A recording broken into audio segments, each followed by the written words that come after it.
Fucking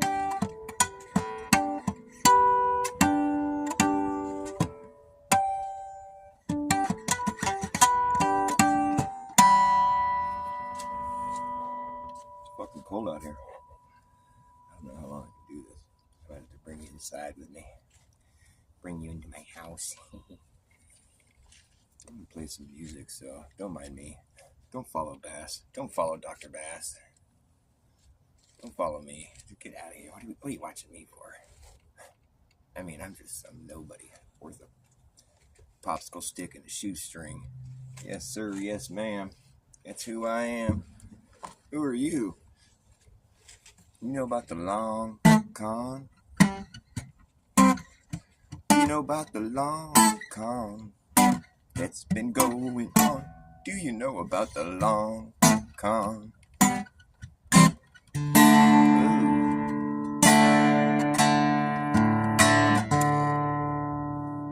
There's a long con. There's a long con going on. You know about the long con? Do you know about the long con? There's a long con going on. Do you know about the long con that's been going on and on and on and on? There's a long con going on. It's a long ongoing con. Long con going on.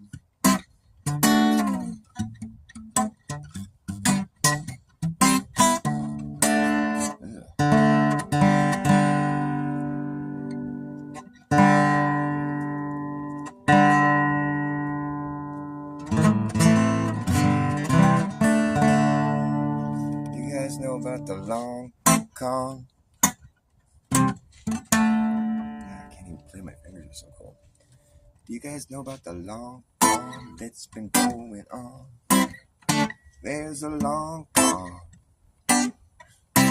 Do you know about the long con that's been going on and on? There's a long con going on. Do you know about the long con? Do you know about the long con going on? There's a long ongoing con. Been going on for far too long. They're conning you senseless. They're conning you senseless. Can you sense this? Are your senses just gone? The con runs on. The con runs on lies. The liars of lies. They leave layers and layers and layers of lies to disguise the truth. It's a long con. Yeah, the truth has protective layers. That's what they say. The truth has protective layers you can peel away. The layers are the lies. The liars have laid. They leave their layers and layers and layers of lies to disguise the truth.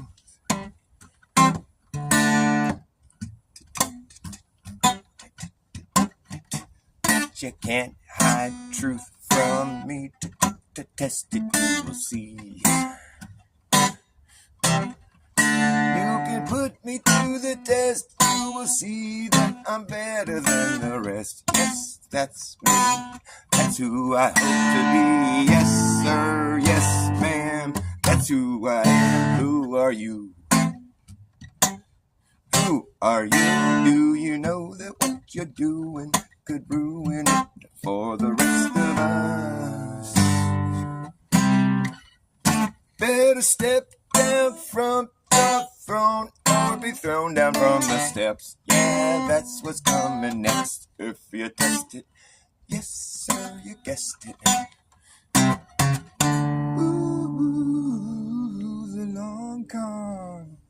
You're like a one-eyed peg leg, one-eyed peg leg, one-eyed peg leg. Pirate with the parrot, the parroting your narrative, your loosely knit narrative. But I sense your ship has sailed. Your sense of ship has sunk my ship, and since your ship to sail, you failed to be a leader for me.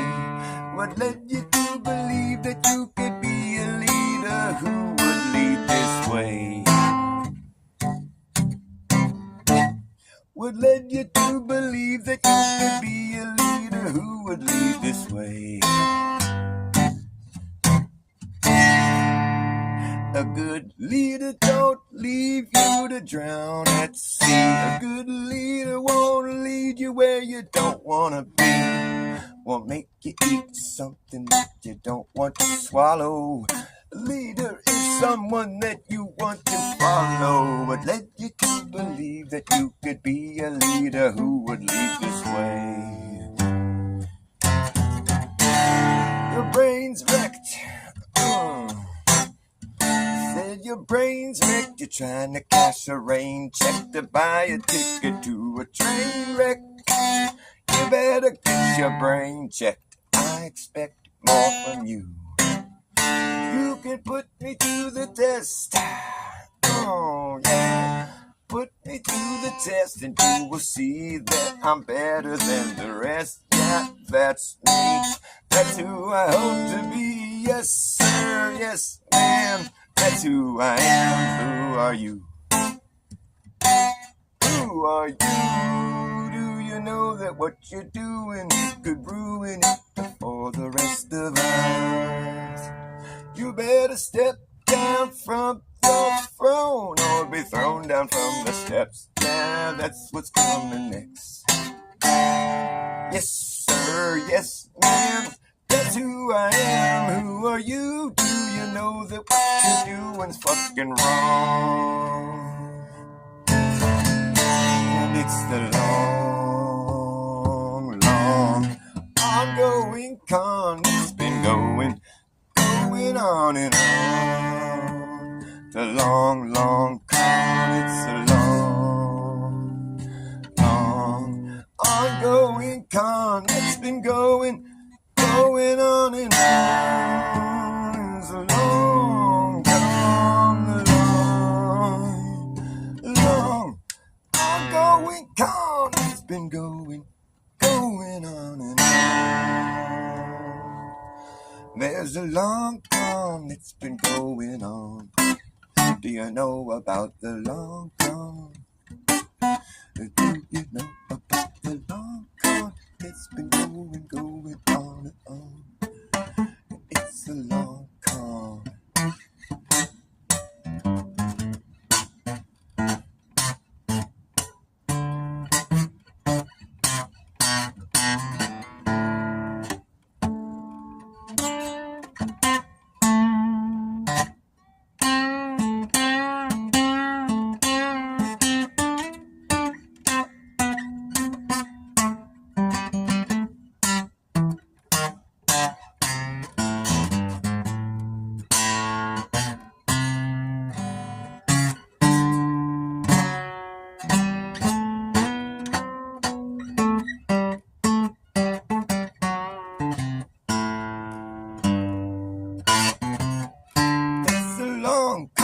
It's been going on and on. It's the long con that's been going on and on. It's the long con that's been going on and on.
every minute of the day. There's another sucker born. No matter how much we might like to warn them, they succumb every time. Cross the line. We've seen it all before, we know the story. And you're an open book, so easy to read. And we've read this one before. You're just a time bomb ticking, and now the plot has thickened, and now it sickens you knowing what you've done to everyone.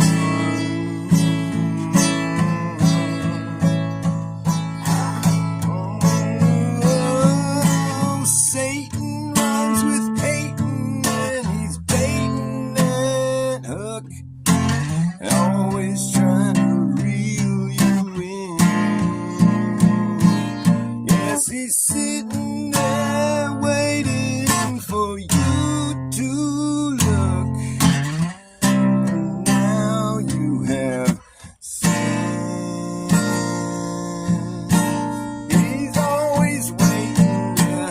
Satan rhymes with Peyton, and he's baiting that hook, always trying to reel you back in. He'll be sitting there waiting for you to look, and now you've been hooked.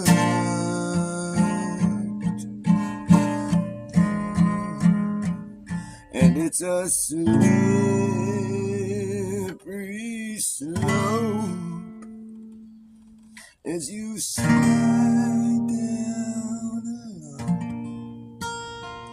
And he'll throw you a rope and throw you a bone, and you'll come back home thinking he's your friend, up until the end when you discover he's not your brother undercover. Oh, Satan rhymes with Peyton, he's baiting that hook, he's always trying to reel you in. Yes, he's sitting there waiting for you to look, and now you have sinned. He's always waiting, yeah. Satan rhymes with hating,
hold hands.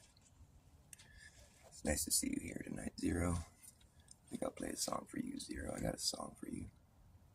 It's called Zero. It's about zero. It's about nothing. It's about the idea that zero is just so hard to wrap your mind around. It wraps around your mind like a big O, like a big zero, like nothing, because there's nothing there in your mind. Just kidding. I've been from here to zero. Yes, I have. I've been from here to zero. I want to do a really dramatic intro. I've been from here to zero.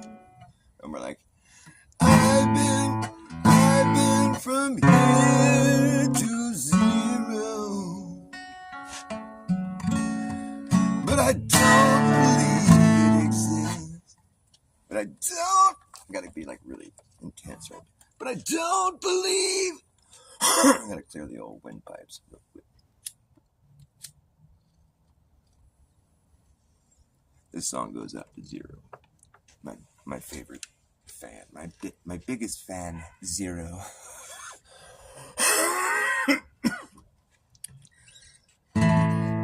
I've been from here to zero, but I don't believe it exists.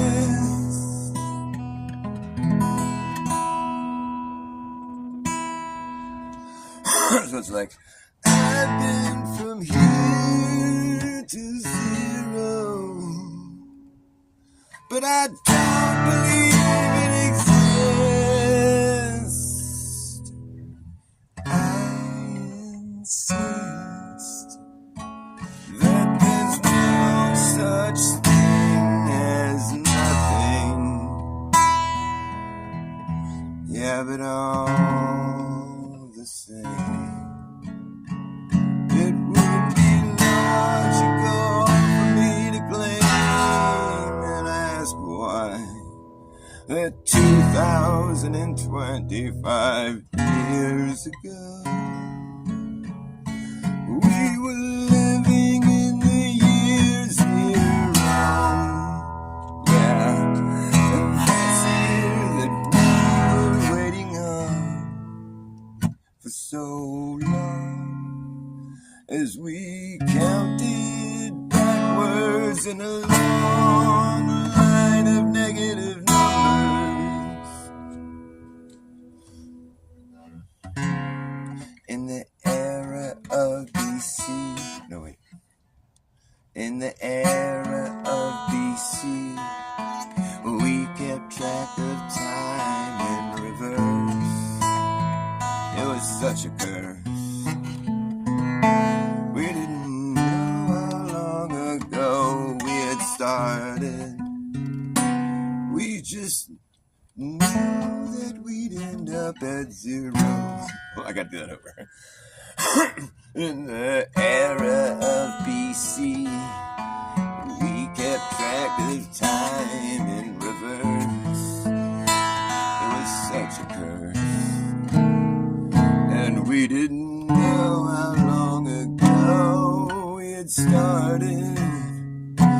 We just knew that we'd end up at zero eventually.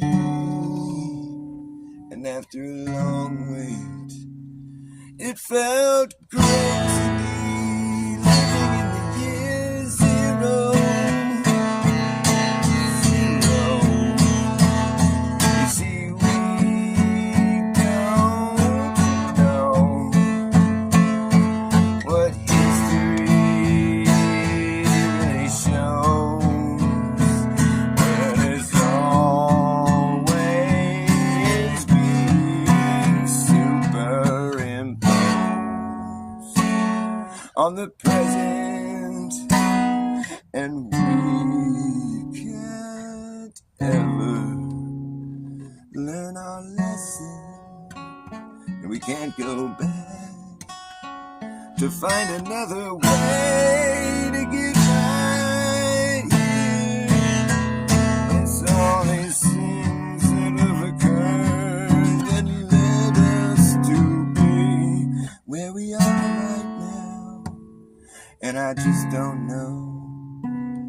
what it is about zero that I just can't wrap my mind around. This also elusive idea of nothing at all, nothing at all. Nihilism, denialism. I can't even try to begin.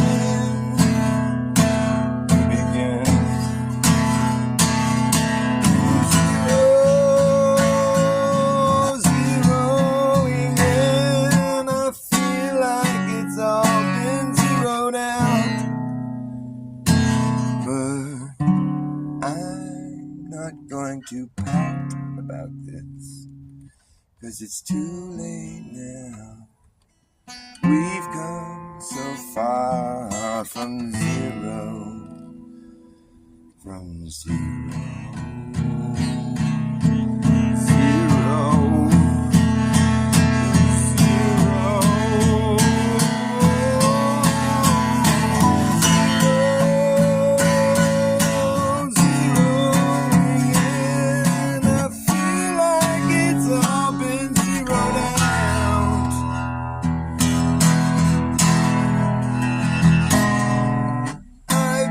From here to zero.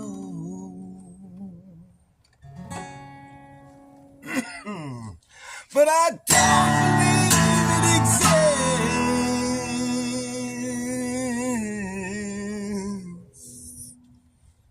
I don't believe it exists. This next song is a true story.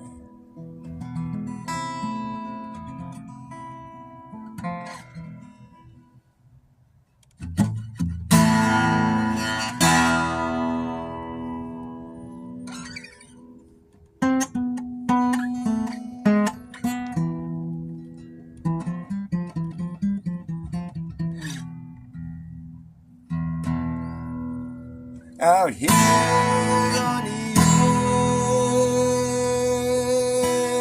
edge, looking at the valley below, where the ocean once flowed. Out here on the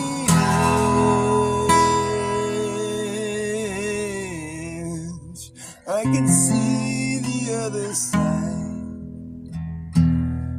but the valley is wide. Out here on the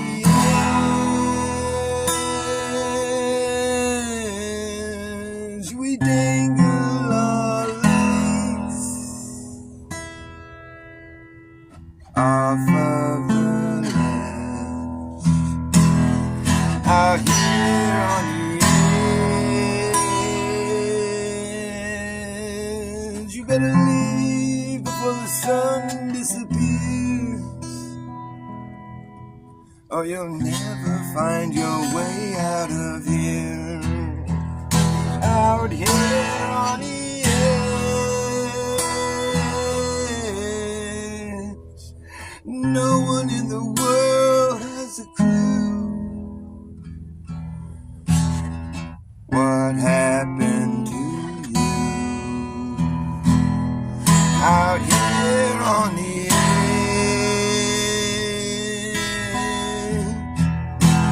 out here on the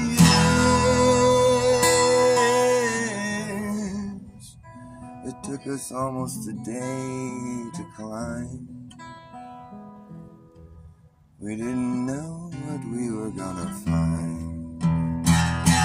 Out here on the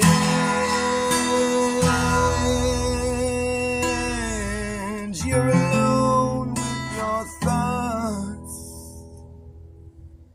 That's when you get lost. Out here on the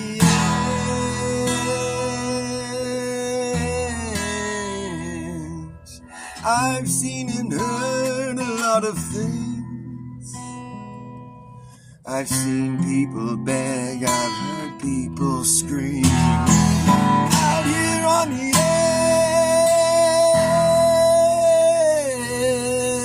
edge, you could end it all with one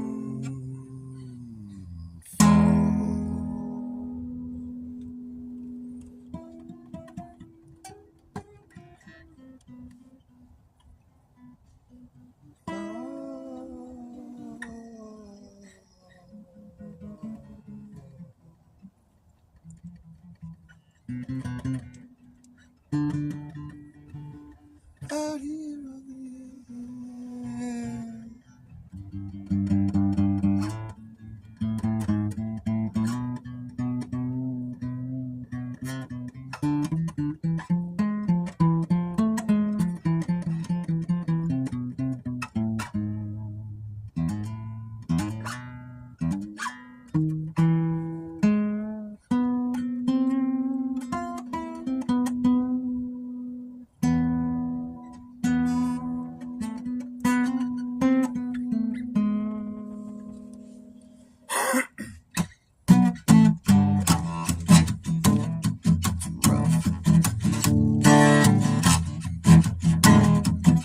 You like it rough.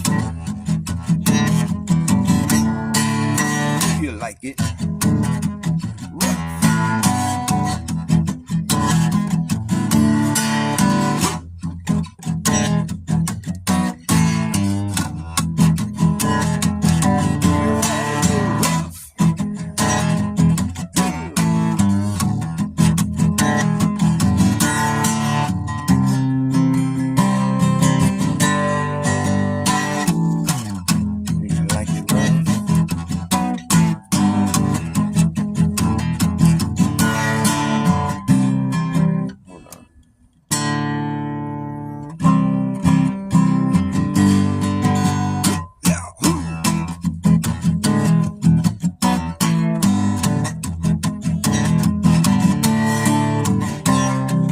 Picking yourself up off the ground.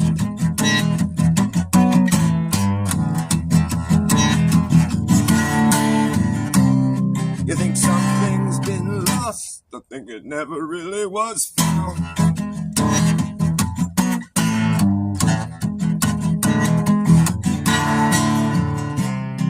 Life can get hectic. You should expect it. But don't be so hard on yourself. Don't beat yourself up.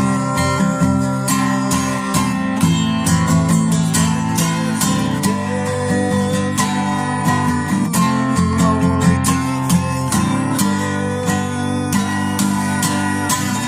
if you like it rough.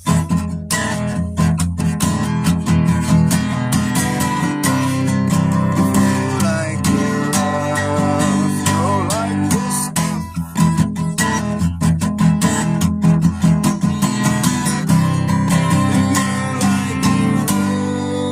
You like this stuff.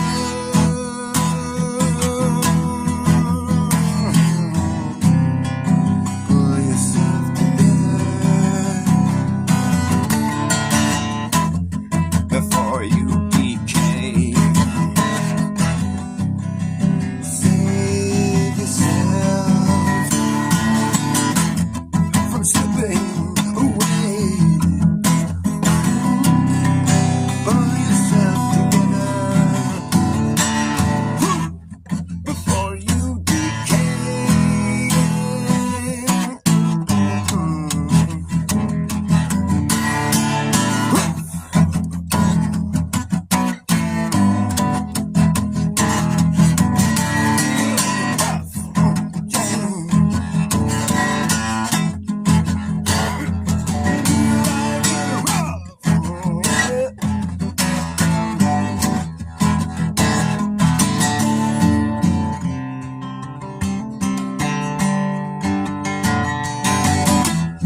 rough. If you like it rough, you'll like this stuff. It's rough. If you like it rough, you'll like this stuff. If you like it rough, if you like it rough, then you'll like this stuff. Wow. You'll like this stuff.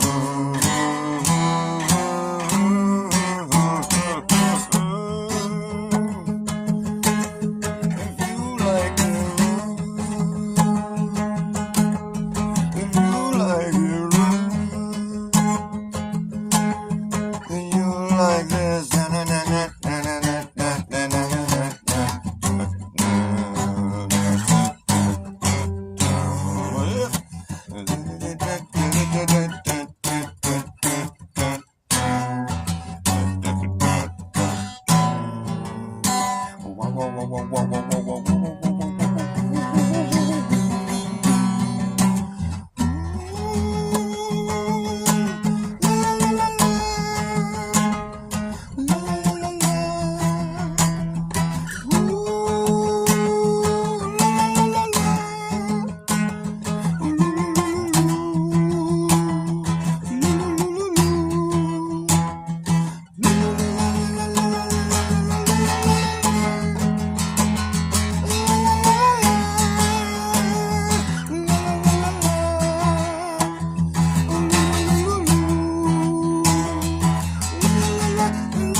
If you like it rough,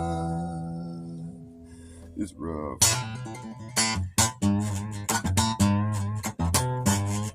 It's rough. I broke a string. But when nobody's watching, will anybody ever know? No, they won't. And you can fuck me running, fuck me jumping, fuck me sitting down.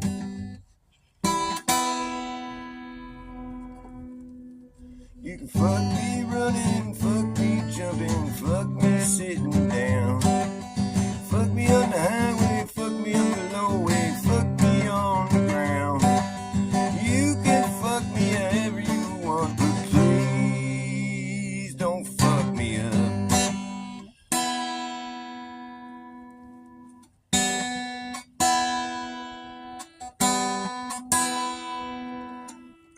I gotta stop playing. I broke my string. Hey, you can fuck me running, and fuck me jumping, and fuck me sitting down. You can fuck me on the highway, fuck me on the low way, fuck me on the ground. Yeah, you can fuck me however you want, but please don't fuck me up. Don't fuck me up. Don't fuck me up.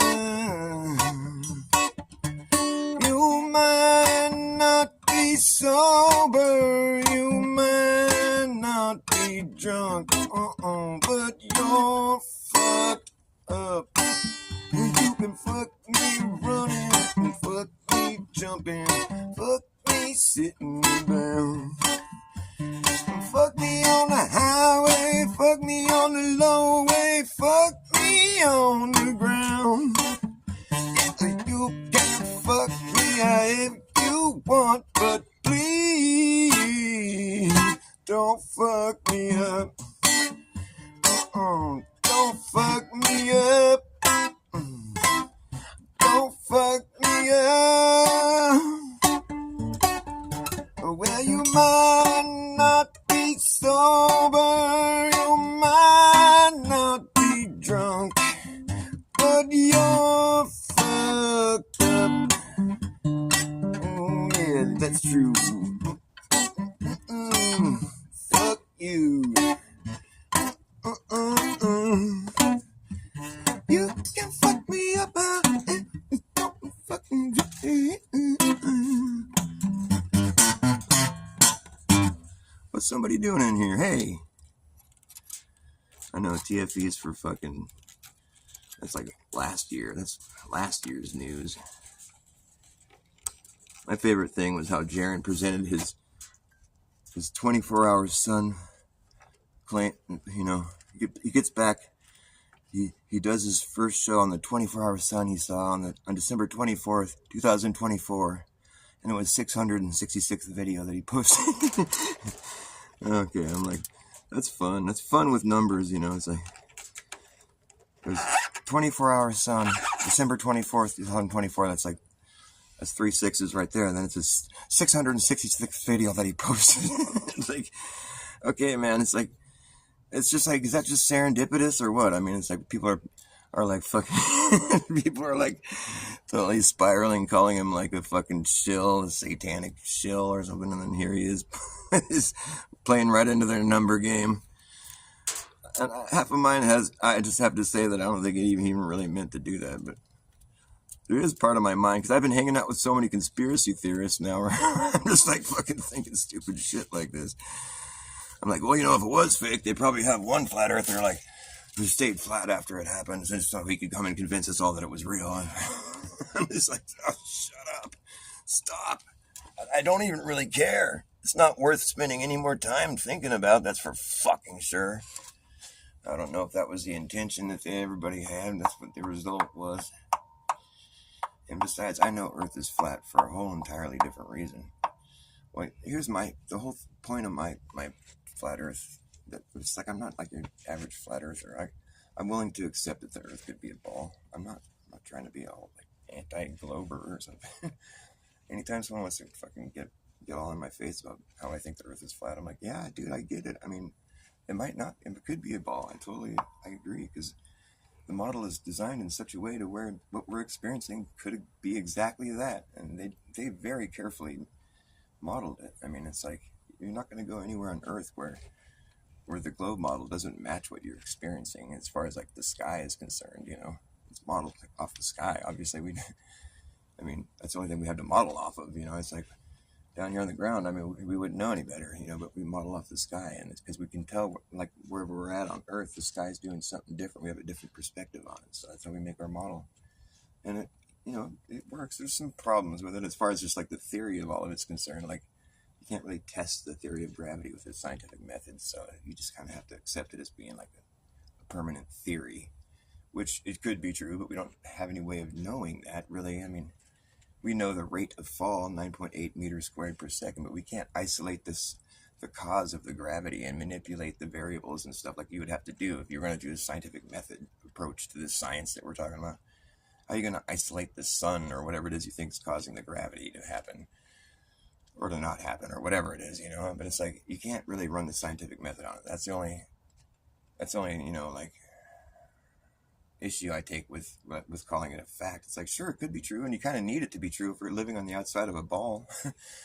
You kind of need that one thing there. It's like, basically, if you're going to invoke like a magic ground where we're like, none of us feel upside down from each other, but like technically we'd have to be if we're on the outside of a ball. If you're going to invoke some kind of magic circumstance like that in order to make the model work, fine, do it. You know, whatever. At least we have a model now. But like, you know, we could also invoke a magic sky if we wanted to and be like, yeah, the sun can be over there over our heads in Antarctica while it's still over here in Northern California, and it's a magic sky. You know, we don't have to make the ground the magical thing. We can make the sky the magical thing. It doesn't matter either way or not. We're not living on a model. It could be either or. It can't be both. I don't know. It just is whatever God made it to be. Whatever conditions he had to create in order to start from scratch making a reality for people to exist in. I mean, we should be so bold as to be able to figure out exactly what God did here and replicate his fucking design. I don't think we're, I don't think that's even necessary. There's nothing about life or nature that's implying we need to do that. I mean, it's kind of like, talk about like being fucking caught up in the moment there. Like, why don't you just relax and enjoy it? It's not worth fighting over, getting all divided, deceived about. I personally think you got a long road ahead of you if you want to try to convince me that creation isn't real. Like, if you want me to try to think that this is all spawned from fucking some big bang that happened for no reason in the middle of nowhere where there's nothing and everything's just evolved out of lifeless space debris and now we're flying around the sun. I mean, it's like, it's not really what we're watching happen. We don't really have any evidence something like that could happen, but sure, okay, if you want to think that, I mean, if you say you got proof, fine, then I guess I'll just believe you. Way to teach me how to think critically.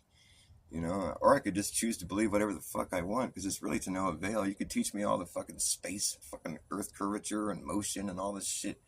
That's great, if you want to have something to talk about with people or around the campfire or something. But you never got to factor that into your life. Oh, I'm going to be flying this jet. I need to worry about the motion of the earth or how much curvature I got to adjust for. No, nobody's ever had to worry about any of that shit ever once, never will. Because we treat the earth as though it were a stationary level plane. And that's why I just leave off right there. I'm just like, okay, well, that's how we treat it. That's how it is as far as I'm concerned. If I don't got to worry about the other stuff, then why the fuck would I worry about the other stuff? It's called a moot point. It's a bunch of excess information that you don't need to account for. You don't need to factor it in your life in any way, shape, or form. So you're just spewing a bunch of shit, It's not. Is it even really worth debating? I mean, it's like, sure, it could be true. Have fun with that, Don't take me into your godless atheist fucking vacuum. No, I'm not going to go all the way down there. I'm just going to agree with you. Fine, you have it your way. You can be a globe person if you want. I'm just dealing with the reality of it down here, because you know what? At the end of the day, they have to treat this place as though it were the place they say I'm crazy for thinking that it is. But I'm not crazy. I'm just a realist. The thing is, most people are flat earthers. They just don't even realize it because they're just too scared to even think about it. They're just like, oh my God, people are so dumb. The thing is, I can prove, I've put a lot of thought into this, obviously. I can prove that people think of the earth the same way that flat earthers do. We're just the people that have bothered putting some thought into it and actually took the time to fucking think about it. There's a lot of us that are just like seeing how cool it is being contrarians or something. They just like the flat earth game because we're just like different and we accept people of all walks of, there's a lot of people that just kind of jump on board and learn the talking points and just kind of learn, they wouldn't really hold up in a debate so much. They don't ask the right questions and they don't really strike me as being someone that really fully comprehends what they're arguing for or against. But in my opinion, it's not an argument. We don't even need to argue. That's why I don't go on debates. But the thing is, most people don't realize that they're actually flat earthers. Even flat earthers don't, because they haven't thought about it to this extent. And I'll prove this to you right now. Nobody else is going to do this. This is like something you catch exclusively on Dr. Bass Ackford's channel, the one flat earther that gets ignored, who's actually got the one proof of flat earth that nobody wants to hear or listen to. Now I'm done venting. Now I will rant. People are flat earthers. They don't realize it. And this is how you can prove it to them. Imagine yourself standing outside. Now imagine yourself standing in the middle of a little circle right here. You're standing in your own little circle outside. Okay? Now imagine that circle, that little circle that you imagined up. Imagine that circle expanding evenly in every direction, perfectly, with you staying right there in the middle where you were when you first stood in it. Now the circle is expanding evenly outward in every direction, encompassing more and more space. After a while it encompasses, the whole country you're in, and then part of the ocean, and part of the next continent over. It's just all this, it's got all this stuff within its, this circle that's been expanding evenly. You're still right smack dab in the middle. This is something that could theoretically happen. We could have some drones that were like simulating this circle or whatever, It's not like that out there, okay? I'm just having you imagine this with me. We're talking about the vast expanse of Earth, and it's moving outward in every direction. You're still right there in the middle. It gets wider. It gets wider, wider, wider, wider. So fucking wide. It's got so much stuff inside of it. You don't even know. It's so fucking wide. It just gets wider and wider and wider. Fucking wider. You're still right in the center of it, though, right? Yep. Do you think if it just kept getting wider and wider and wider and wider indefinitely that you would always remain right in the center of it? Because it's moving out evenly in every direction. You started right in the middle. Don't you think that perimeter that's expanding out is always going to have you right in the very middle unless you move? Anybody alive will tell you, yes, of course. That makes perfect logical sense. That is sound logic. I can't argue. I can't shake a stick at that. It's just true. There's no fucking ifs, ands, or buts. That's just a fact. I set that up perfectly to where you can't really argue with me about that. You're always going to be right in the middle of it, right? Yes, of course. Unless you live on a globe. What? Yeah, unless you live on a globe. Because after a while, that circle is going to get so wide that it reaches the meridian, the median, the halfway point across the globe, right? And then that's as wide as it can get. And now guess what happens? Now it starts to shrink. That same perimeter that was expanding out away from you, now it's shrinking. Shrinking down, closing in, and lo and behold, you're no longer in the middle of it. It's on the other side of the globe, and you're just left behind.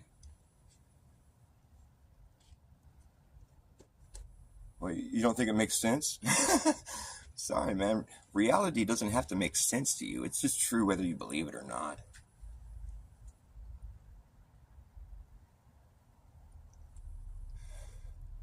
My point is, everybody in the world that's a living person with a mind said, yes, you will always remain in the middle of that circle.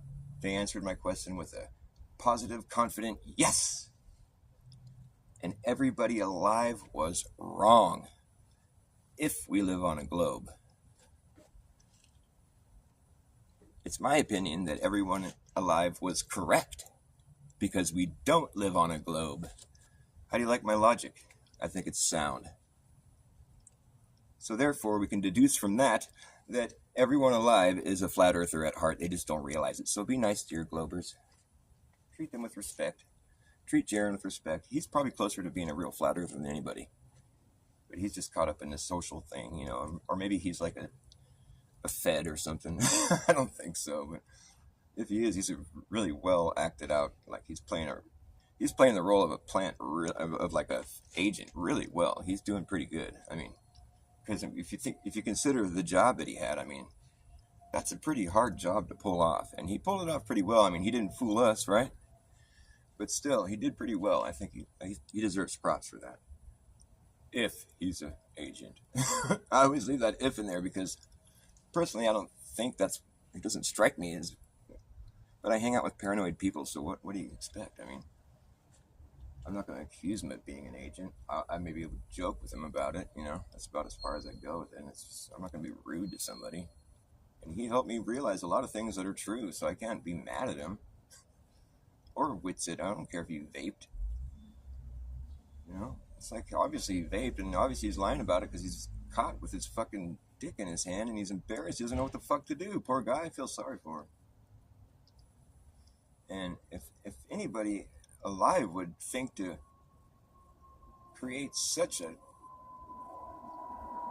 tragic, deceptive, fucking scam, fraudulent, fucking presentation of something that isn't real on that level, to that scale, with that many people at people's, you know, quest for truth at stake. I mean, that's just some low shit. Couldn't be any lower, really. That's just low. So for me to accuse some people of that, man, that's I wouldn't do that lightly, man. That's some heavy duty shit right there. And not only is it that, but it's pretty hard to believe, really. You know, that I mean, but anything's possible, I'll give you that. But like, outside of that, I mean, it's just a road I don't feel like going down. I just as soon accept, fine, have your globe. It's cool. But you know what? You're a flat earther at heart, you just don't realize it. I just proved that a minute ago. So I'm cool, man, I'm comfortable. People can do all their deception, have all their weird beliefs and fucking arguments. It doesn't matter to me, because I know deep down inside everybody said yes to my riddle. And that means that you're a flat earther. for me, as far as I'm concerned, that's good enough for me. I had Duffy play right into my hands on that note. He answered all the questions exactly how I wanted him to, because I knew he's a flat earther deep down inside, just like everybody else. And he proved me that he is, and he didn't understand why I said, welcome to flat earth, or welcome back to flat earth, I said, but he was all, huh, what are you talking about? Like, you just now proved to me that you think of the earth in the same exact way that I do, and everybody else for that matter. But y'all just have your old little globe thing going, and you can do your thing, whatever, fine, it's cool. I'm not going to debate you. You already proved to me that you think of the earth in the same way that I do, so what's there to debate? Nothing. You just have an idea that I don't agree with. That doesn't mean I need to debate you. You know, about our objective reality, I got better things to do. You know, like the things I'm saying right now, I'll say to little kids, and I'll say to anybody. I'm not like ashamed of what I believe, and and I'm not being a jerk about it either. I'm willing to let people have their little pretend ball that they're flying through space. If that makes you feel better about things, but you got to be aware of the fact that nobody alive has ever witnessed that. So technically. It's just like an idea, really. I mean, if it's not something anybody's ever witnessed, well, have fun with your models and stuff, I don't know what to tell you. Like, it's not something I really believe in. Why should I? I mean, what good is it going to do me? Maybe I'll go to Pluto someday. Give me a break. Why would you want to leave the Earth? Why would you want to go to somewhere where there's no air? Nobody wants to be an astronaut. You know anybody that grew up to be an astronaut? No, nobody does, because there's no astronauts. In my opinion, I wouldn't go so far as to say they're all liars and pieces of shit, or maybe I might. But I'd rather talk to some of them first. I've been talking about flat Earth online for about 10 years, and not one astronaut has approached me to tell me that I'm wrong. And those are the people that should actually know that I'm wrong. And it's funny how they refuse to join the conversation, and it's until they do and set me straight, I'm just going to have to go ahead and go on believing what I believe, and which includes them being liars. Unfortunately, I don't like having to accuse people of lies, but I mean, that's, like I said before about the Antarctica thing, is people that would put on a fraudulent presentation to that extent, to that degree. I mean, that's just so, that's beyond my capabilities of even understanding. How could you do that? I mean, you got to be so caught up in some other kind of reality where you think that kind of thing is okay or acceptable or funny, or I don't know, man. That is so beyond my mental capabilities. I don't know how anybody could live with themselves after perpetrating such an awful deception. It's just so bad. It's creepy, So I don't even like thinking about it that much. But I'm aware that it's a possibility, and in the case of space and the ISS and all that, I'd have to put my money on the fact that it's fake. And it's a creepy thing once you realize that. Once you look at it and you say, these people this is fake. They're not, this is bullshit, What the fuck? It's a creepy thing to realize. It's not very comforting. You're like, wow, these people really, wow, that's weird, man. That's some weird shit. All their hairspray and all the fucking harnesses in the background. I was going floating by on a harness. The gag was up at that point. Why do you even continue with it? Oh man, it's just embarrassing. I don't know why anybody would fucking do that kind of thing. It's so deceptive and bad. I mean, they must just not give a fuck. Or they're hypnotized or something. Brainwashed. I don't think enough brainwashing would make you think that's okay. Maybe they're just hypnotized, or they're like Satan worshipers or something. How could you convince yourself that's okay to go fake space like that to that extent where you're like, hey, I'm up here flying around the earth and we're all up here doing science. I'll do a somersault. Hey, here, look at this water bubble. Hey, what do you guys do up there? Science. So, have you done any science? What kind of science? Just the science. We have all kinds of science. There's more science coming on the way. We do science every day.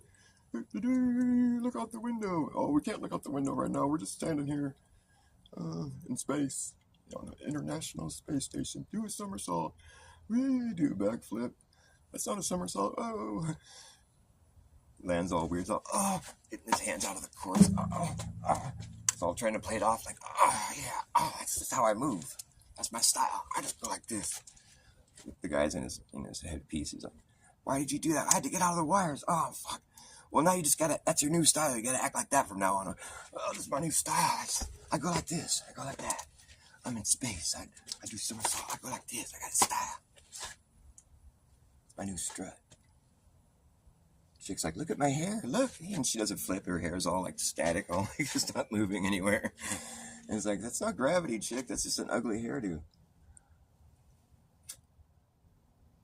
Or lack thereof having gravity. I had one of my friends today talking to me about flat Earth. He was throwing some of the, because he knows I'm a flat earther, but I don't try to like lay it on him, you know. And he's kind of giving me a hard time about it when there's other people around. He's like, this guy's a flat earther, and you know the conversation never really went anywhere. But today he was asking me some like genuine, heartfelt questions, and he was trying to do some gotcha questions, you know. But he's just a beginner, poor little guy.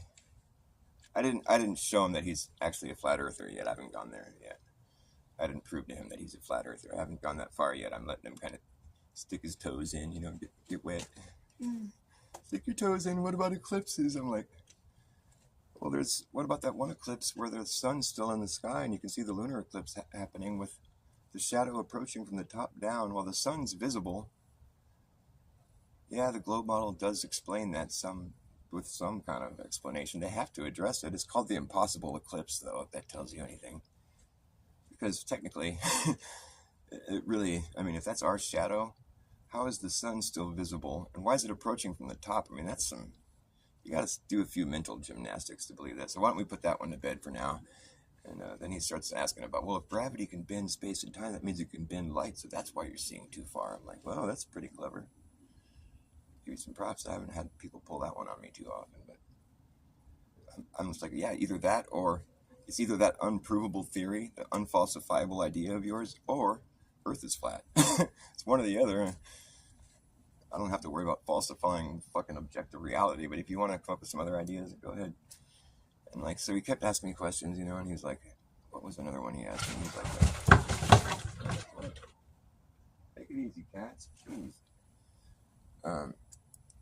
He asked me a couple other good ones, and I got him like a nice response to kind of shut him down every time.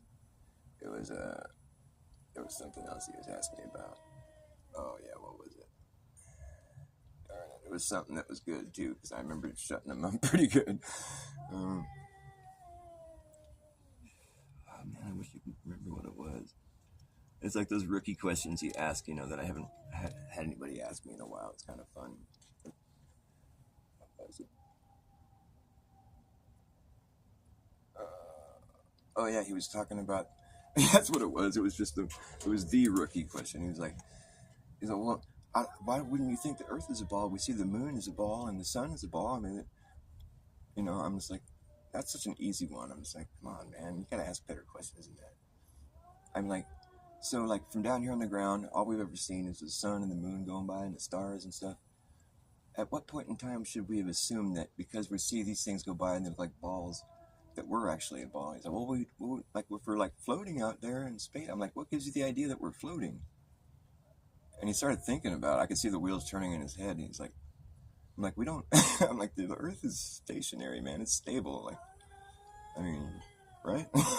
You see, he was kind of tripping over himself a little bit. Like, oh man, I never thought about this shit.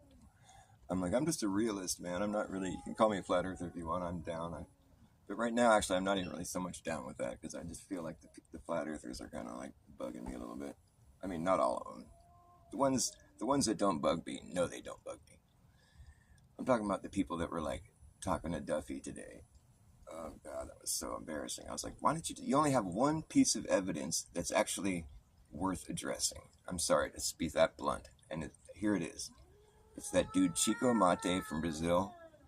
Because he's always in Antarctica, apparently. He's got his own little, like, TikTok or whatever. He's always showing the midnight sun down there. And he's just like total cheese dick fucking NPC wannabe hero, whatever, you know. So, and like, whatever. It doesn't strike me as being genuine at all because he's already been exposed as having posted lies. He posted a picture of himself in Antarctica with a picture of his face and the background, the mountain in the background. It's got a name. I forget the name of it now, but it's on that same island that they were on, Deception Island, and you know, at the glacier camp, whatever, Union Glacier. And he's all, look, it's like 10:30 at night, you know, and the sun is shining right on his face, you know, it's all sunny. And the thing is that mountain behind him, it's facing north. That mountain is in the south behind him, like it's been pulled up on the map. He's been sufficiently debunked because that mountain is in the south, and so his back was towards the mountain. The mountain was fully lit up by the sun. His face was fully lit up by the sun. The sun was shining on him from the north. So, I mean, if you can't figure out what that means that it was 10:30 in the morning. He was saying on his post that it was 10:30 at night. It's like almost the midnight sun, you know. He just flagrantly, just blatantly, fraudulently lying about the midnight, you know, in Antarctica. You know, that's what Chico Mate is. He's a half-ass hack. He lies. He's been caught lying about that very thing they're all claiming now. And here's the thing, that the icing on the cake is that same fool who's been caught blatantly, beyond a shadow of a doubt, posting fraudulent evidence for the 24-hour sun in Antarctica. He was seen in a photograph with the TFE people. So, you mean to tell me that these guys are hanging out with somebody that's been caught red-handed lying about that very thing they're claiming? I'd say that needs to be addressed. Okay, that's the only thing that I've seen that needs to be addressed. Vape and all this other clouds and fucking snow footprints. Get out of here with that shit. You know, that's just like there's an explanation they can give you where it's like, okay, whatever, you know. It wouldn't hold up in court. My cats are fighting.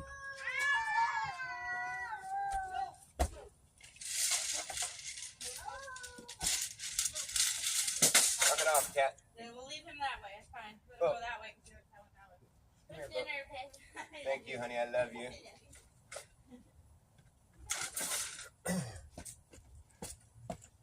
So if anybody's even listening to me, yeah, Chico Mate, that's the only thing that needs to be addressed. Because he's been caught red-handed posting fraudulent claims about the sun in Antarctica. And he's been spotted in a photograph. I've seen the pictures, and even Duffy admitted it today. He didn't say that the thing is, they brought up the guy with Duffy today, but they didn't ask him about the fraud. They didn't even ask him about the fucking fact that he posted fraudulent claims of the 24-hour sun in Antarctica, and they were seen hanging out with him. So I'm like, I was like in the chat going, I was blowing it up, like, fucking ask him why they were hanging out with the guy that was lying about the thing they're claiming is true. You know, like, hello, we have something that needs to be addressed. You're talking about the vape and the footprints, and I'm like, dude, you guys are just killing me. All that other shit you're saying is just dumb, dude. I'm sorry. I love all those people, and I think they're just caught in the moment. They need to get some sleep or to stop fueling each other's paranoia, whatever it is. I mean, I salute them for being skeptical, but they've gone too far with that. But here they actually have something that I think needs to be addressed, and I'm a really level-headed person when it comes to this kind of shit. Like, I was not going to accuse them of being fake. You know, I was just going to let them have their thing, you know. Like, if it's not real, then it's not real. I don't care. I already know everybody's a flat earther at heart, so I'm not worried about it.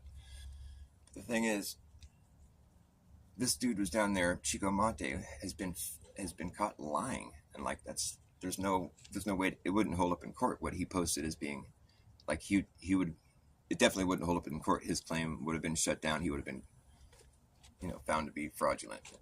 I don't think there's any way he can argue that it wasn't a lie. And here he's hanging out with the TFE guys that are making this bold claim that it's not a lie, that the 24-hour sun is real. But they're hanging out with somebody that lies about it. So I'm wondering why that hasn't been addressed by anybody yet, especially when they brought up the guy with the dude on fucking... I'm just like, you have Duffy, and he's here, he's like fielding all your questions, and you're asking him the dumbest shit, and then you even bring up the guy in question, but then you let Duffy divert the conversation to some other bullshit, and you don't even ask him about the fact that, why are you hanging out with somebody that's lied about the 24-hour sun, has been exposed for having posted fraudulent claims about that? Why are you hanging out with somebody like that? Why would you keep company with someone that's doing that? You're trying to prove that it's true, and you hang out with somebody that's been busted for lying about it? That's fishy, man. You need to address that. And people they even brought the guy up in conversation with him, but they didn't seem to want to address the thing that's... It's just like, I left that show just being so flustered and just being, I was blowing up the chat, like, ask him about the fucking, bring up the only piece of evidence that you fucking have. I just don't know how it's lost on everybody. Like, I feel like I walked out of there being like, man, or, virtually, I left that show feeling sorry for Duffy and just embarrassed about my team. Just embarrassed. I love them all the same, but just like, man, what happened? How did this happen? How did you guys not realize that you only have one piece of evidence that needs to be addressed? That's it. All the other shit, it's just like circumstantial, whatever. It's like, it's not stuff that would convince a jury. No, it isn't. But that one thing right there, the fact they've been spotted hanging out with this dude that's been busted for lying about that very thing they're claiming is true, that might get the jury's attention. Be like, why are they keeping company with somebody that would lie about something that they're trying to prove right now? Why is he friends with them? I want to hear about that. I want them to tell me why they're hanging out with somebody that's been caught lying about the thing that they're claiming is true.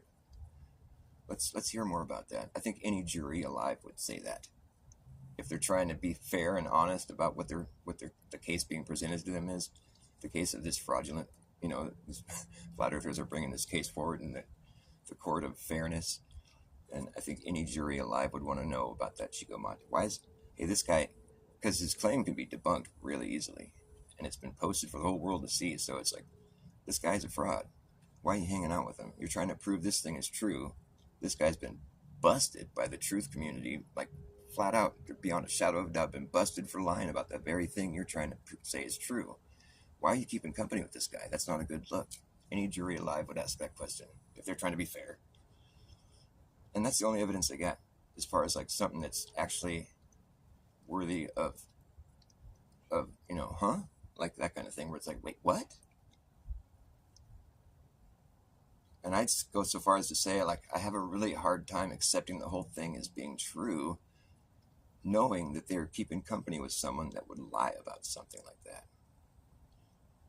So that's where I stand on that. Until that gets addressed sufficiently, which it could have been today, if those people had just paid attention to what the only piece of evidence they actually have is. Oh, man. I don't mean to sound condescending. I love all those people, and Duffy included. I have no beef with anybody. I'm not mad. Like I said, the Earth could be a globe. But you could have fooled me, though, because it sure don't seem like one. I used to think it was.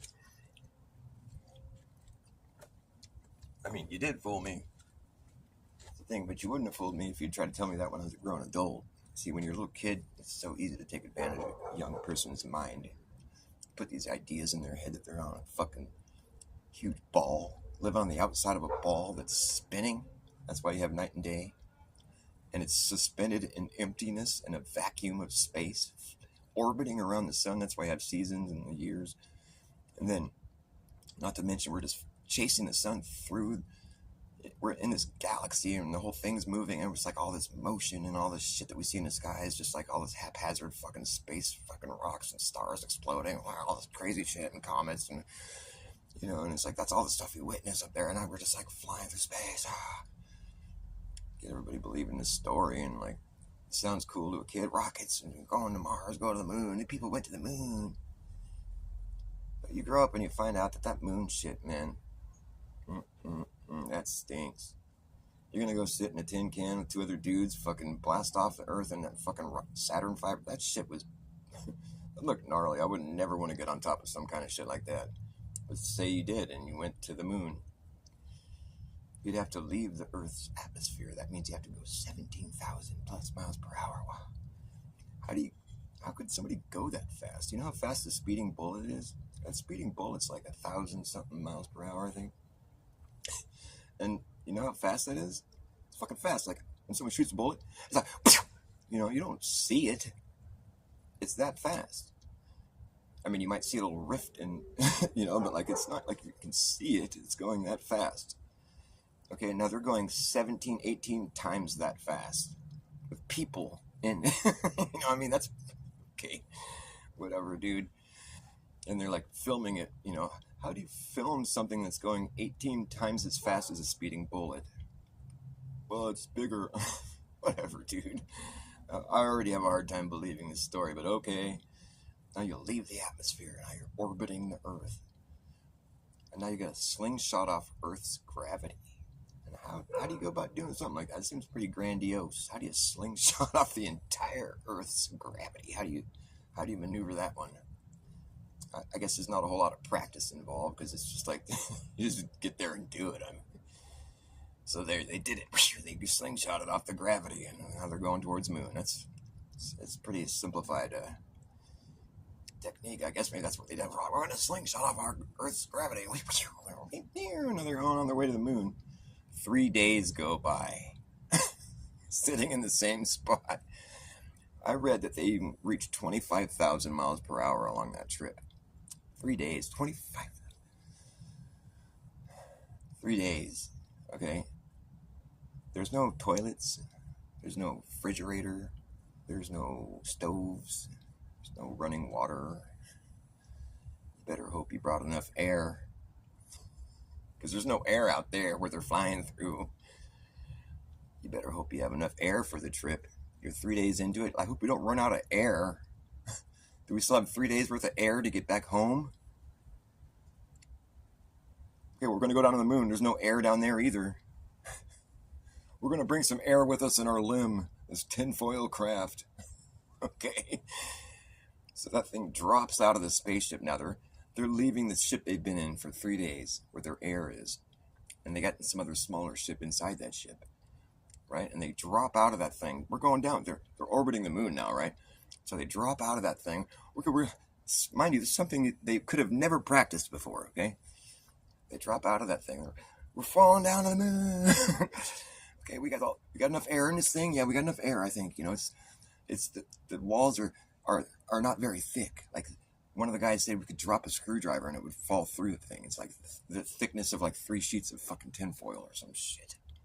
Hope the thing doesn't break when we fall down to the moon. I hope it doesn't break and lose all our air. Better get in our spacesuits. They barely fit in that thing. If you look at the logistics of it, I mean, they had to get in like naked and then put on their spacesuit. I don't know how they got out of the thing.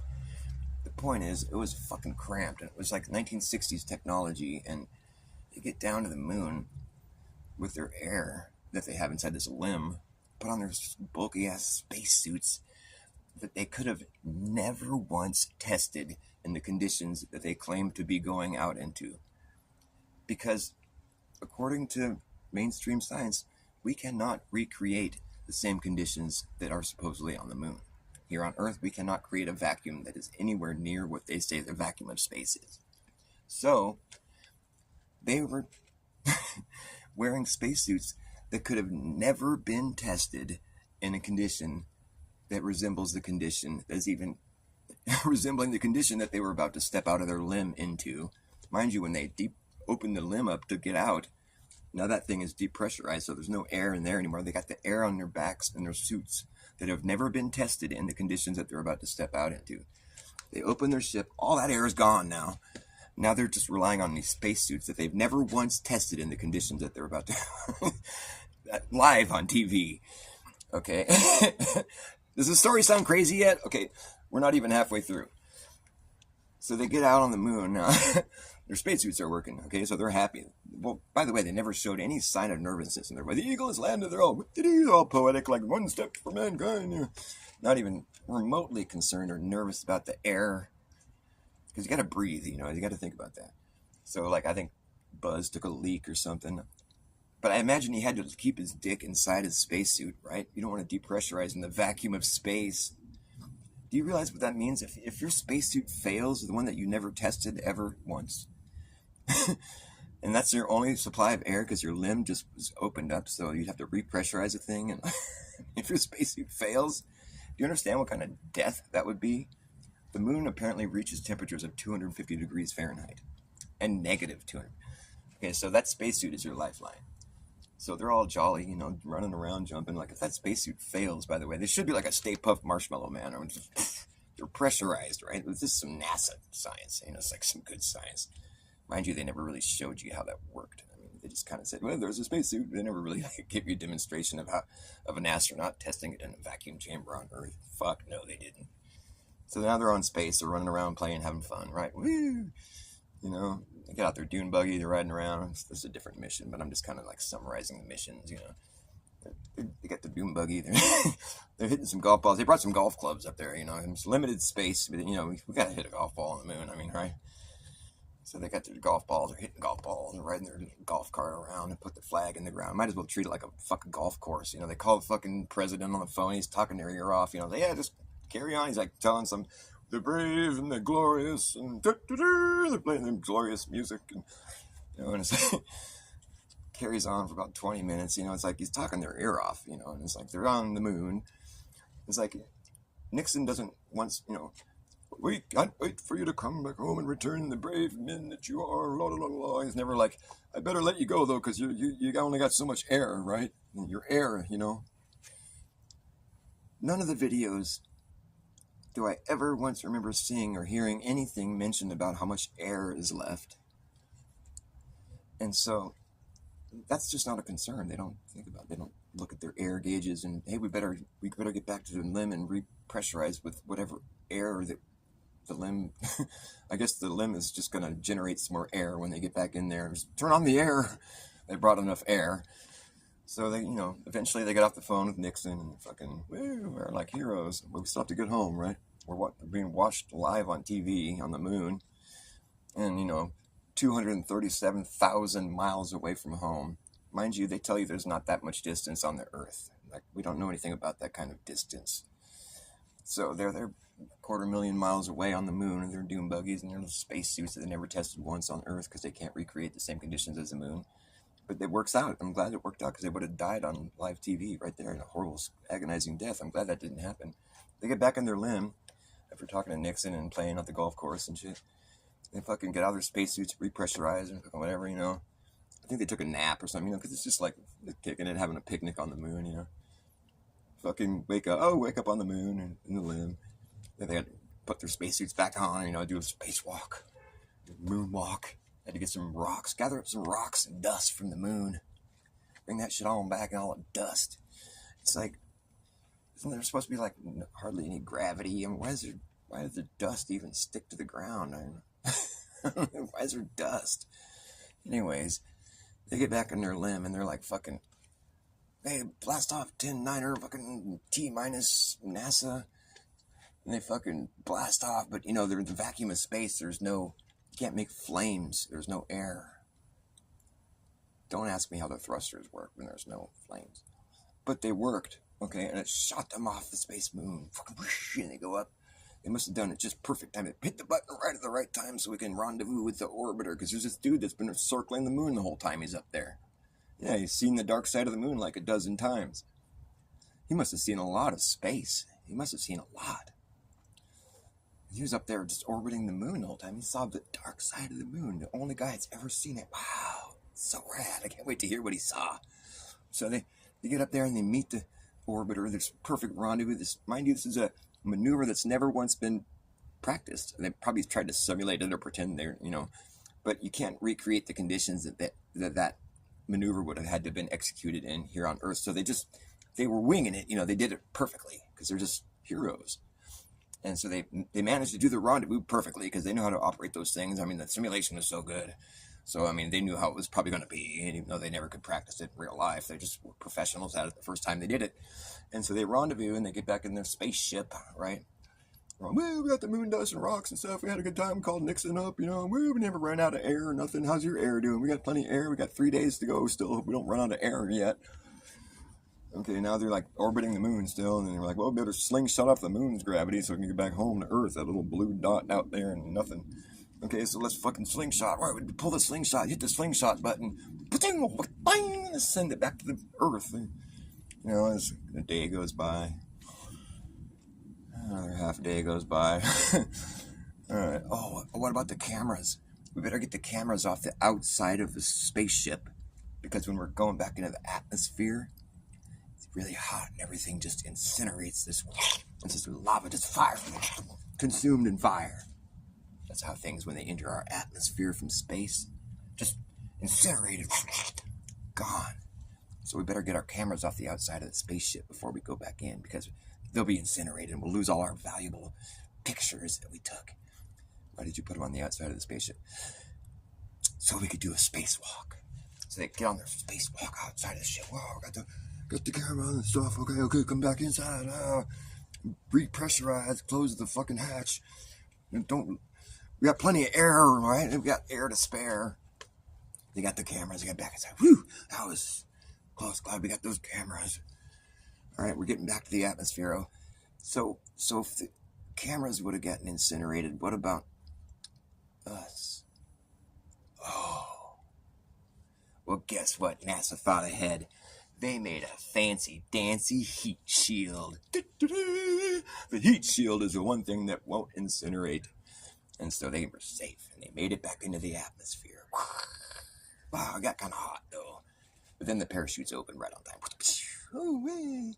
Everything works out perfect with NASA. They make the best technology. It comes floating down in the Earth, Earth is a lot of water.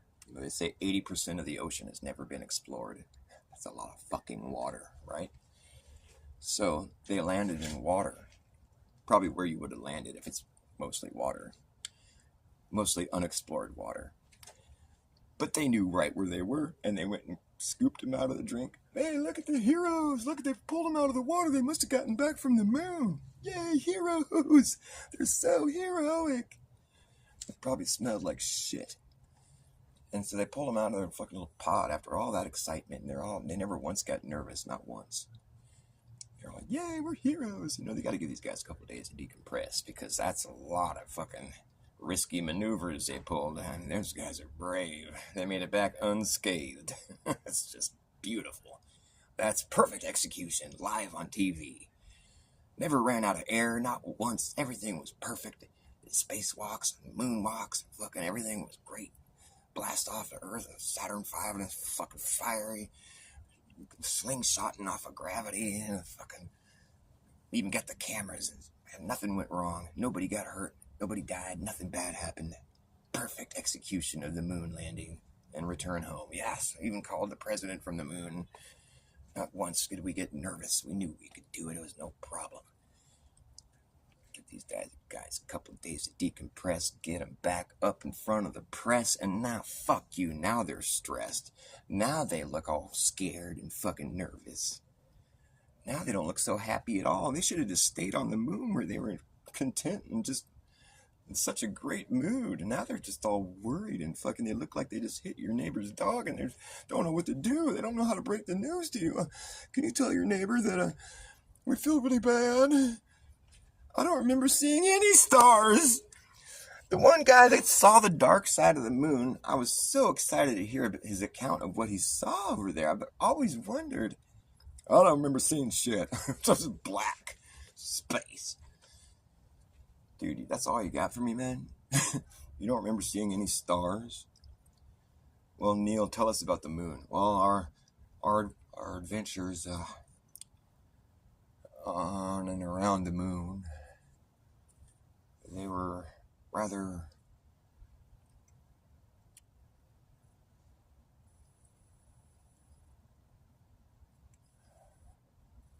educational. It's like, Buzz, can you say something? I'm not really digging this. Well, we think it's gonna be a long time. This will be remembered for a long, long time, because people always thought this would be impossible, and yeah, we didn't see any stars.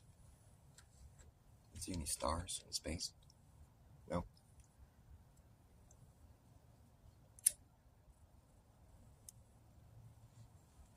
Well, congratulations for making it home. I'm glad you saved the day, and the heroes, you just made everybody so happy. They just are so happy. They just were totally able to overlook all the impossibilities of what you guys just survived, and they were able to look away from the look on your face when you got back and tried to tell everybody that you just went to the moon. They just overlooked all your body language as it was fucking screaming at the audience saying, "Don't trust me." My body language is saying, "We're full of shit.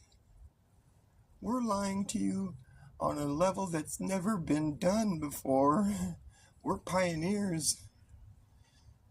Nobody's ever really told a lie this big to people that were adoring them. Yeah, the look on our face tells us that we're aware of that, and you're just missing it. It's too bad. But we can't say anything because we love our families.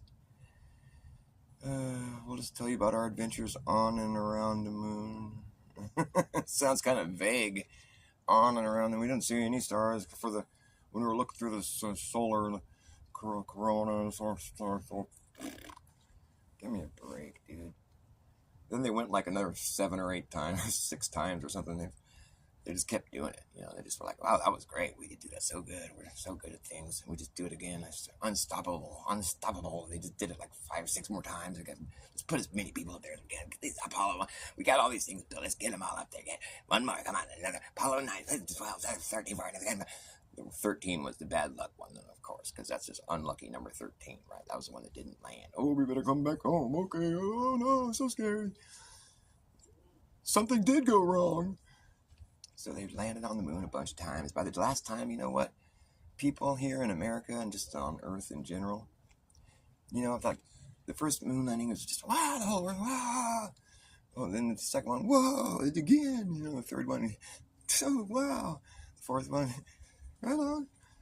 Fifth one, huh? Yeah. Sixth one, oh, I'm busy right now. I'm watching the game. Okay, I think it's time to stop going to the moon now. Nobody really cares anymore. The reason we never went back is because people just stopped caring. There wasn't really much to do there. You know what you forgot to do, though, while you were there? Is some actual science that would have helped people. Like, you could have put some fucking... all your great 60s technology that you seem to have lost, you could have put some of it up there on the moon, like some cameras facing the Earth, some cameras facing the dark side of the moon, out that way, the side that we don't get to see. You know what I mean? Or just cameras all over so we could see from the moon, you know? Get the vantage point from the moon, and we could see what the eclipse looks like while it's happening, you know? Watch the shadow of Earth being cast on the moon while it's being eclipsed by the sun, you know? And like fucking watch the moon go in front of the sun while it's eclipsing the sun. From the moon's vantage point, watch an eclipse. Wouldn't that be fucking amazing? We could see the stuff that's being blocked by the moon, and see what's behind it, and see what's going on out in space without, you know, have vantage points that have never before been achieved. We could have had all that, but you just hit a few golf balls and came home and fucking, was it frown on your face? Wow, that's some fucking dumb science, man. I'm not very impressed. What, was it like just some kind of like fucking publicity stunt or something? I would have done something worthwhile if I had access to the moon. You guys are fucking lame. I mean, is it just me or is that lame? They even did leave a camera on the moon so they could film the fucking limb, piece of junk fucking, you know, pretending to blast off the moon into space. So they could film that. Then they're just like, well, there's a camera on the moon. We just turn it off. We don't need it anymore. What the fuck? You had a camera on the moon? You just like fucking, never mind. Its battery will die eventually. I don't know. Who cares? The fuck, man? How could people be that dumb? I just don't think that's the part about it that just doesn't ring true. Well, also the part where they fucking lost the technology. We destroyed the technology. We lost the telemetry data. Oh, they actually found it. It turns out they found we have the blueprint. We lost the blueprints. We found them. We stole them at the garage sale. I don't know. We just can't. I don't know which trail to take to find it. I don't know which path it must have taken. It disappeared. We don't have it. This is a painful process. Are you confused yet? We can't go through the deadly Van Allen belts. We'll have to solve this problem so we can go to the moon and beyond. We don't know how to do this. We still got to solve this problem because we can't get through them. So we don't know how to do it. We want to go to the moon and Mars and stuff, but we can't get through these Van Allen belts. We have to solve this problem.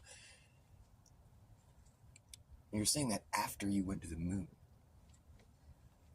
I mean, it's like, I don't care how much suspension of disbelief you have. Like, it just comes a point where you just have to be like, what the fuck? Stop lying to me, man. You know, like, you can only be kind about it for so long. After a while, you're like, shut up. God. We're going back. Fucking, yeah. You better land on the dark side this time. I guarantee you that's what they're going to do if they ever land on the moon again. They're going to land on the dark side where we can't see them. Because we can't see them. Because we can't see them, and because of that, we can't prove they weren't there. I tell you, if you ever get to the moon, you want to land on the moon, you better land on top. I don't know what gives you the idea you can land anywhere else. What's a big ball? Why couldn't we land just anywhere? Because you'll fall off. You gotta land on top of it.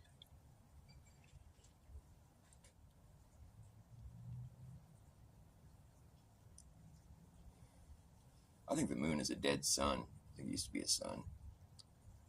I also think the earth is flat. And I think at the very middle of the earth is the North Hole. It's a big hole. And that's like where the Mother Earth gives birth to the sun. She gives birth to her son. It breaks off the umbilical cord and shoots it up into the sky. Boom, wow! And it just blazes all its plasma glory and just lights right up, goes into work. Starts spewing forth its plasma, life-giving light, and just does its circuit for just so long. It just way up there doing its circuit, just loving life, living life, giving life, just shining bright. You know, doing its circuit, doing its thing. But everything has its time, you know. Its time eventually runs out. It just spurts out and last little sputter of plasma, and it goes dark. The lights go out. Darkness falls across the land. Darkness. Everything quiets down. It gets cold really quick. The temperature drops quick. And that's when the earth feels cold. And Mother Earth is like, whoo, shivers. And that's when she knows time to give birth to another one. Pow! Up into the sky. Boom! Breaks off the umbilical cord. Activates way up in the sky. Ah! Life. The second coming. The sun has been born. Ah! The life-giving sun. Yay! There's just a brief moment. The earth has to get cold so it knows it's time to release another one. And, well, the old one is still up there. Yeah, it's all weathered and all beat up. Looks like its purpose is spent. It's lost a little bit of elevation. It's like sunk down a little bit. It's still doing its circuit, but it's just, you can tell by looking at it, it's weathered. It's gone. It's done. It's sputtered out its last bit of light. Whatever the sun is made of, whatever fleshy, like fucking it's nature, you know. It's still made from that same stuff the sun is made from, but it no longer has the ability to shine like the sun shines. It's dead. It's fucking done. It's spent. It's weathered. It's cooked. And fucking it's still floating around up there, spinning around up there, you know. Doing its circuit. It's a little bit lower in the sky now. But its purpose is pretty much spent. However, the thing that suns are made from whatever sun material they're made from, you know, whatever, I don't know. But it does have a certain luminous quality to it, you know. And I do believe the certain rays of the sunshine itself, the living sun will, you know, maybe it's like the infrared rays, like how when you charge, you know, certain things with a black light, it'll glow. It's similar to the moon. It's like it still has some of its glowing qualities left in it, but it has to be charged by the sun, and then it'll light up and it'll glow. But, you know, it's all based on where the sun is in relation to where this dead sun is at, you know. And so it's not, sometimes it'll charge just whatever part's facing it, you know. So there'll be like a little, you know, because it's only going to get charged where it's facing the sun. So whatever part of it is facing the sun gets charged up so it glows at night, you know, whatever shape it's in, you know, because it was facing that part of the sun. So sometimes it's just a little crescent. Other times it's the full thing. It's all charged up, you know. But it's like, if you look really close at the dead sun, which we call the moon, you can see on the bottom of it, you can see its little belly button right there where its umbilical cord was attached to the earth at one point. It's plain as day. Everybody could see it. It's just a fucking belly button on the moon. I talk about it all the time. Nobody cares. They don't pay attention to me.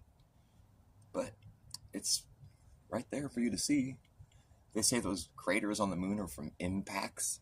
They always give you the complete opposite story that's true. Those craters are from outbacks. That's where the sun's life shit, plasma, whatever, was shooting out.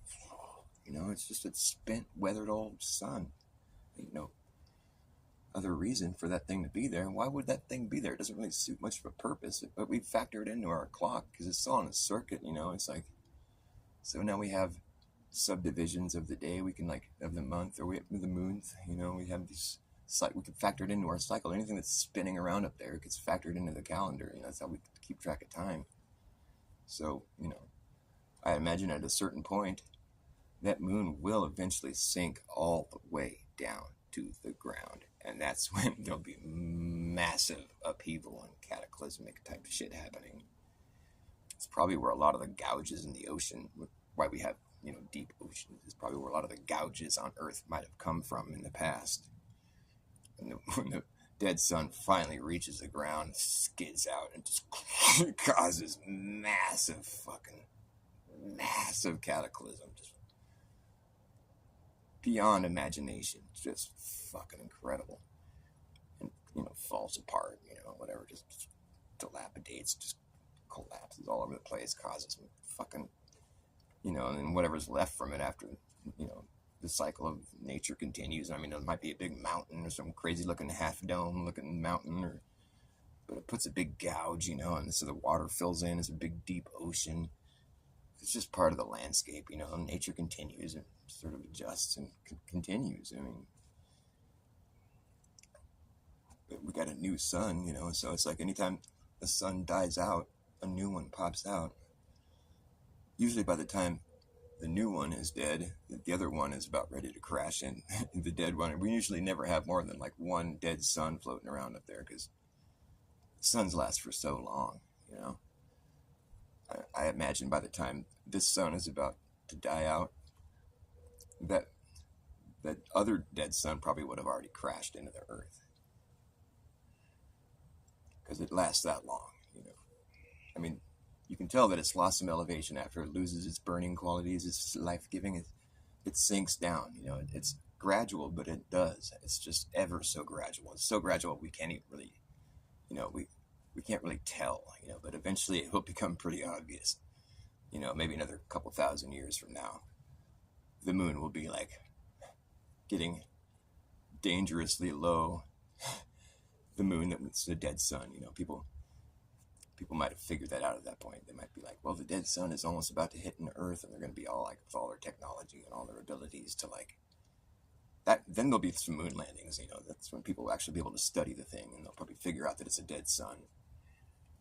But, until then, it's still way too high up in the sky for us to even access it. We can't, up where the moon and the sun and all that shit's going on up there, the dead sun, and the sun, it's just it's not meant for people. Life, it's a different kind of life. It's it's stuff that we don't understand. We can't live there. We can't go there. It's something that'll never be done. But that stuff, like the moon, it eventually will sink all the way down here. Then we can learn about the heavens. We can learn something about the heavens. We'll have some access to it for a little while, but then it'll eventually just scrape into the ground. I think it'll probably sink about as low as maybe a few 100,000 feet, maybe, and then it'll start to just fall pretty quick. However far you got to go to be just floating, and I think they probably can put stuff up there and, have it spin around. I don't know. But the moon is still so high up there, we don't got to worry about that for a while. When the moon crashes into Earth, though, that'll be a time. That'll be something to see. That'll be a spectacle. Probably what we hope for is to have our technology be so advanced by then that we can actually break it apart before it scrapes into the ground and causes all the problems that it's probably caused in the past, Who knows? By the way, this is all just an idea that I made up. I don't know. It could be it's just some dumb idea that Dr. Bass thought of. But, every good idea that's basically bullshit, if it's a good idea, it'll have some truth woven throughout it, so it's something worth sinking your teeth into. So I just decided to tell you that story because it's easy to make up a story. You know what I'm saying? We could make up a story about the heavens and then just tell it like it's fact. And if we do it well enough, it's going to make sense, and people will have the evidence that they need by just looking at it. Oh, I verified the moon does have a belly button. He's right. You know, you don't need that much evidence of your story for it to make sense. If you could just do it right, you weave your story together correctly, and you throw some math in there or whatever, and some observations, and it becomes a believable story if you repeat it enough times and you have enough visible evidence of it. Like, you can convince people of some shit if you really just do it correctly, and you start when they're young, and the people that are teaching them have been taught when they were young. So it's just this long chain of, like, you know, conditioning, brainwashing, when in reality nobody's life is long enough to know about anything that happened more than a few generations ago. That's why I think it's really important to like, I think a good project would be to get one of your grandparents and have them sort of you know, give you an oral, like, summary of their life and some of the things they remember, and you can write it down and document what the oldest person in your family was experiencing when they were the youngest that they can remember, just to get an idea what it was like back then. And then you know, your dad and your parents and you, and so you get like this, it'll be like a family history book, you know, which is like, and then so that way every generation that comes after you will have this to refer back to, instead of having to rely on the Rockefeller like education system where they just feed you this one story and it doesn't have anything personal to do with, it's all just like the big picture of the wars and the fucking, you know. But it's like, if you just had like some family history that was handed down, and you have to add your story to it, you know, and it's understood that you're as honest as possible, and like you just tell how it happened, you know, and that way we have something to refer back to remember what it was really like, instead of just having to read out of this uniform textbook that's nothing personal, and there's no, like, nothing that you can actually really tie to your life in it, and it's just like you just have to accept the story for what it is, and so that's what happened. Like, you don't have any way of verifying it, you know, and so you just have to just go with it. You might start seeing things out in the world that don't really line up with the timeline that you've been taught is how things played out. I mean, our timeline's a joke. I mean, it counts back to 0 and then continues in negative numbers. Our calendar is fucked up. We have 12 months that are supposed to represent the moon, the lunar cycles, but there's 13 lunar cycles per year. All the months have different days. There's, you know, 31 days, and then there's like, I think it's like September, June, and fucking April. They have 30 days, and then there's 1 month that has 28 days, but then you add a day to it every 4 years, and we set the clocks forward an hour, and then we set them back an hour, and twice a year, and, you know, I mean, it's like our months are numbered incorrectly. Sept means 7, Oct means 8, Nov means 9, Deaths means 10, but they're numbered incorrectly. I mean, our calendar and our timeline couldn't be more jacked up. I mean, how are we like, this is the furthest along in history, we're the most advanced that's ever been. And we have a fucking jacked up calendar and timeline. I wouldn't say that we're like in tune with the way things are, like we're like refined or something. It's like, I'm pretty sure there's been people that have done it better than this before.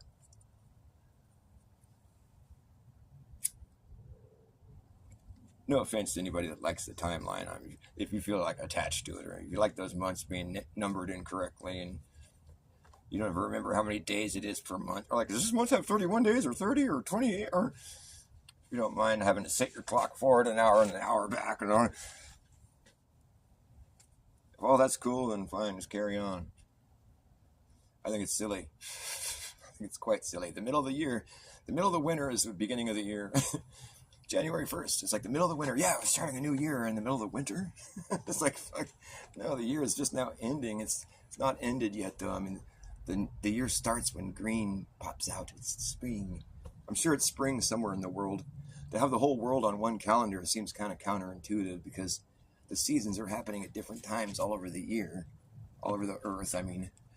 And so it's all to be like saying, this is the first day of the year, and there's people that are in the middle of the winter here, and there's people over here in the middle of the summer, and it's not like it's the beginning of the year, it's the beginning of the schedule that we're on. You could just call it the schedule, and then have like a separate thing that's actually in tune with nature, like per area that you're in. The schedule is one thing. We have to be on a schedule because we're all interconnected. We have to like plan things with each other. But as far as nature, the cycle of nature, I mean, our calendar and our idea of time is all whack. We're not in tune with what's really going on, with the way we fucking scheduled the way we've constructed our calendar. I mean, it'd be better to have each area, have its own calendar where it's like, but we're not even connected to this cycle. We're not like, because it would be important in a case where you have to know how to grow your food. You got to when to plant and when to harvest, and what to save throughout the winter, and how to keep the sustenance going. But we've been removed from all that for the most part. So living a life in a civilized world is just like living a big lie, because you're not even really engaging with reality the way that reality has presented itself to you. You're just in this pretend fucking construct where it's every time you're actually confronted by reality, it's whoa, I need a model, I need a map and a model, I need to make myself feel better, make me feel like I know what's going on, where I am. I need to know where I am. Am I on a ball or a flat plane, or where am I? I am in space. You're in God's creation. You're in God's hands. You're in good shape, man. Just don't worry about it. It doesn't matter. If you think the earth is a spinning ball flying around the sun in a vacuum, go right ahead. Knock yourself out. I think the complete opposite. Isn't that funny how we could both be living the same thing, thinking the complete opposite things happening? Life is good. Life's entertaining, I'll tell you that much. I love you guys. That's my rant. I gotta go get warm. Keep it flat.